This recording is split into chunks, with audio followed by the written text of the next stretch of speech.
I thought Brian Castano won this fight by a nose, but can't argue with anyone who thinks otherwise because this fight was that close.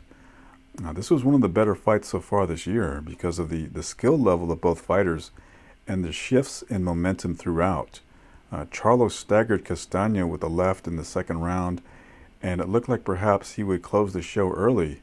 But in the fourth, I believe Castano returned the favor, and it looked as if the ropes held up Charlo. So then Castano continued his success against Charlo until the 10th round. The story of this fight was Castano's sneaky right cross. He couldn't miss with the overhand right, and he kept coming in with his high guard, sneaking the right hand in, and then landing a left hooks to the body and head when he had Charlo pinned against the ropes. Charlo really couldn't adjust to Castano's deceptive rhythm and speed. Charlo kept making the mistake of keeping his back on the ropes, and he never adjusted to Castano's right hand by placing his left hand higher. Charlo scored a lot of points with the jab, but I thought his corner should have emphasized defensive adjustments rather than telling Charlo to double down on his jab, which I heard through the between round segments. So in the 10th, Charlo almost closed the show as Castano looked fatigued and was pretty much out on his feet during some sequences of the round.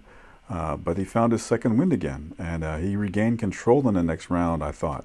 So in the end, I thought Castano won the fight by the slimmest of margins, but Charlo was the house fighter here. So have it being a draw is really no surprise, and it was very, very close. So despite the draw verdict, I think this fight was a coming out party for Brian Castano. The house fighter again was Charlo, but even fans in San Antonio wound up cheering for Castano in the end because his performance was not only stellar, and it was unexpected.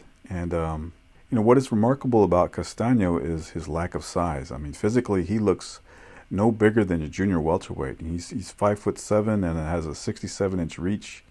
He isn't particularly muscular, yet he's backing up larger fighters with his sneaky moves. He's aggressive and he throws a high volume of punches. Yeah, I think a rematch is in order here, but Charlo didn't seem too enthusiastic about the prospect of facing Castano again in his post-fight interview with Jim Gray. So our takeaway here is that Brian Castano is a high-quality fighter, and he surprised a lot of people, including myself. So let me know what you think about the fight. Please like or subscribe, and I'll see you in the next video.